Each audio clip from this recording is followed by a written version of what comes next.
আমি বেসিক্যালি যেহেতু বাইবর্ন খুলনার, তো আগে থেকে খুলনার প্রতি একটা টান আছে, আমি খুলনাকেই সাপোর্ট করছি। খুলনা আশা করা যায় যদি এবার আমরা ভালো খেলতে পারি তাহলে সেমিফাইনাল পর্যন্ত পৌঁছে যাব, বাকিটা দেখা যাক, আজকে মাঠেই দেখা যাবে বাকিটা। খুলনার কোন প্লেয়ারকে বেশি ভালো লাগে? আমার স্পেশালি আসলে ওইভাবে আমি আলাদা করে বলতে পারবো না, ফুল টিমের খেলাটাই আসলে ভালো লাগে, কিন্তু আলাদা করে আমি বলতে পারবো না যে আমি কাকে আসলে সাপোর্ট করছি। হ্যাঁ, আজকে আসলে ডিপেন্ড করছে যে সামনের দিকে যাইতে পারবে কি পারবে না, তো এখন মাঠে খেলা দেখলে বোঝা যাবে আসলে কি হবে। আশাবাদী বাকিটা। বাংলাদেশে প্লেয়ার বলতে অলরাউন্ডার অবভিয়াসলি সাকিব আল হাসানকে সবসময় সাপোর্ট করে আসছি। এই তো। মিস করেন কিনা? এবার তো খেলছেন আসলে। মিস তো করি, কিন্তু দেশের আসলে যে পরিস্থিতি মেনে নিয়ে আমাদেরকে অনেক কিছু মেনটেন করে চলতে হয়, তো ব্যাপার না। তবে হ্যাঁ, ওই অভিজ্ঞদের হাত ধরে আমরা চাই যে আরও নতুন অভিজ্ঞ লোক তৈরি হোক, প্লেয়ার তৈরি হোক আমাদের দেশে। তো তারা যদি গাইড করে নতুনদেরকে আর আগ্রহ দেয়, মানে সাপোর্ট করে আরও বেশি অভিজ্ঞ হওয়ার জন্য, আমার মনে হয় সেটা বেটার হবে। আর আমরা আশাবাদী যে তারা করবেও, কারণ একটা সময় তো রিটায়ারমেন্টের টাইম চলে আসে, তখন নতুনরা তো আসবেই। তো সেক্ষেত্রে আগে থেকে গ্রুমিং করাটা, তাদেরকে তৈরি করাটা আমার মনে হয় যে বেস্ট।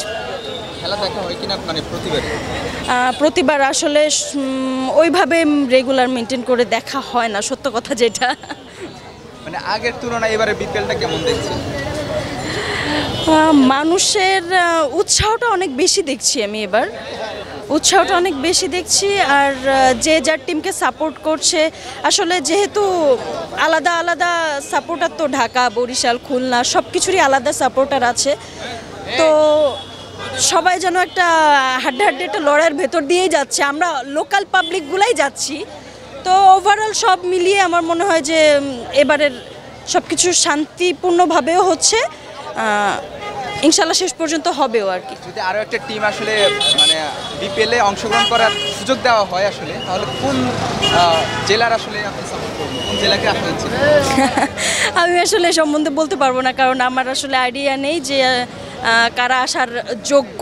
অবভিয়াসলি যোগ্য টিমকেই আনা উচিত, তো সেই ক্ষেত্রে আমি যেহেতু জানি না, আমি এই বিষয়ে বলতে পারবো না। খুলনাকে অবভিয়াসলি খুলনাকে তো চাইবই ফাইনাল পর্যন্ত যাক, তবে আজকে খেলার উপর অনেক কিছু ডিপেন্ড করছে। আজকের খেলাটা দেখলে বুঝতে পারবো আসলে কি হবে না হবে। জেতার কথা বলতে আসলে কিছু হয় না, অনেক সময় জেতা খেলাও হেরে যেতে হয়, অনেক সময় হার থেকে মানুষ ব্যাক করে আসে। তো সেই ক্ষেত্রে আসলে খেলার স্টার্টিংটা দেখলে বোঝা যাবে, এই মুহূর্তে তো আর আসলে আমি ওইভাবে বলতে পারবো না। আমাদের যারা স্টার আছে তারা যখন এগুলাতে ইনভলভ হবে, আমার মনে হয় যে হাইলাইট বেশি হবে আমাদের এই যেগুলা আসলে খেলা নিয়ে আমরা যতটা উৎসাহ, স্টাররা যখন এটাতে ইনক্লুড হবে তখন আমাদের আগ্রহ আরও বেড়ে যাবে, দর্শকদের আগ্রহ এমনিতেই বেড়ে যাবে। তো আমার মনে হয় যে এটা একটা ভালো উদ্যোগ।